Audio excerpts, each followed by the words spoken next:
we as a society, especially in America, have become so bifurcated, left and right, Yep. and nobody's talking. People aren't talking anymore. And there is so much value in just having conversations with people, especially if you disagree on topics. I have tried so hard to get people on the show from the left. And I don't think there's any question where sort of my set of values lie. I've been pretty outspoken about individualism, hard work, all of that stuff. I align with the right on most things, but I'm open-minded and I like talking to people and finding out why they think what they think, because I truly believe, and I had Dan Holloway from Citizen Podcast on. You would really like his stuff if you haven't seen him. And I was telling him, I truly believe that both sides thinks they're doing the right thing. It's not like one side is purposefully trying to be evil. I think that there are perhaps some pernicious actors and then a bunch of useful idiots. But for the most part, both sides believe wholeheartedly that they're doing the right thing. And that is the unifier, that we all want to do the quote right thing, but we don't want to talk to one another about why our right thing is the right thing. And so that's why I like doing this and talking to folks who have really made something of themselves, made a big change, overcame, does something interesting in life, And so when I saw you, I was like, wow, 6 kids, former top model, on a homestead now, coaching people, bringing so much value to society. I just really wanted to talk to you about all of that. So as far as the coaching stuff goes, can you tell me a little more about how that business looks, what exactly you do and all of that? Yeah. So for a long time, I was just speaking on stages, and obviously most of them were, just completely based on, Christian principles and everything, and Christian conference, which is great. And I love that. It's not that I don't, but it was mostly like just keynoting and just speaking. And I just realized as I was doing it more and more and more, the content of my talks, initially it was me, telling, sharing my witness story, sharing my testimonial, and, coming back to Christ and all this great stuff. But I was starting to share that, but I was starting to get really practical, okay, look, this is something you can do to change your life. Like, here's a different way to think. Maybe there's a question you should ask yourself. Maybe you should journal with this. Maybe in the morning do this. Maybe in the evening. And I remember a few of these conferences would be like, they would try to redirect me like, hey, could you just kind of do this? Maybe expand upon this piece of the gospel, or could you talk about, and I'm like, oh, okay, sure. And then I would do that. But I kept having frustration of like, I really want to do this other type of stuff.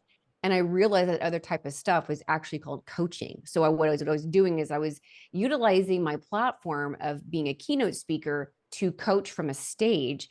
And I just decided about 2 years ago to go all in on coaching. And I was like, no, I'm going to step away a little bit from the stage just for a time being, and let other people kind of do their thing and fill the gap there. And I really want to go all in on this coaching area. I really want to be able to help people get to a place where they are leading their own life. Like, a lot of people don't see themselves as a leader.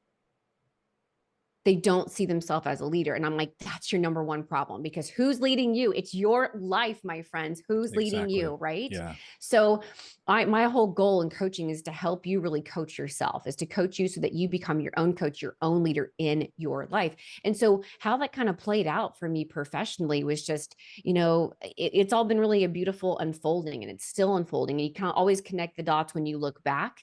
And so I'm like, oh, I kind of see, like, I started out in this one area, started moving more into like this desire to coach, this desire to help.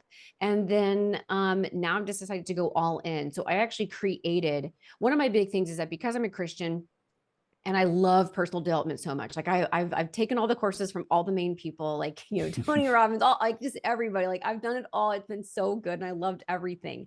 However, I always looked at it through the lens of the Christian faith. Okay, so there was definitely some things that just did not completely jive, or I feel comfortable with certain statements. I'm like, okay, Sure. okay. People talk about, like, ask the universe for this, and I'm like, I'm just going to talk to God. I'm going to ask, the creator of the universe about that whole thing. So Mm-hmm. for me, that was just my perspective. And I would always make these, like, small tweaks and adjustments as I was going through different programs. And then it got to the point where I realized I'm looking for a very scripture-based personal development program. Like, I want something that's like, just give me the scripture that goes along with this, and make sure that, like, I'm not twisting scripture to make it work for personal development. I want personal development to really find its space authentically within scripture of what Christ calls us to. So, long story short, that led me into actually just creating my own program. I was like, okay, here we go.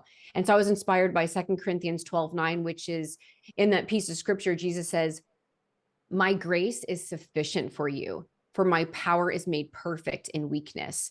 And so, one of the best things that I love about personal development is that you're not invited to come in with your shit together. You're invited to come in as a mess. You're invited to come in with, like, all the things that you got going on, every bit of dissatisfaction, every bit of maybe low self-esteem, every little bit of doubt, every little bit of, like, I just really want to be better. Like, whatever it is, bring it into this moment, like, bring all your imperfections, and then really, like, let the power of God, the power of Christ, work through you, because he does not give you a power to be weak. He does not give you a power to be a doormat. He gives you a power to work actively in your life for the kingdom. And so that's kind of like the basis of the program that I've created, which is called Power Made Perfect.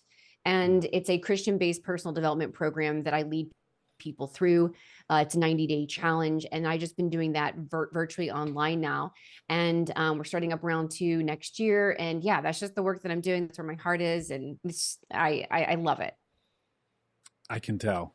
I can tell. You can Yeah, see the passion. I love when I yeah. talk to people who are that passionate about what they're doing.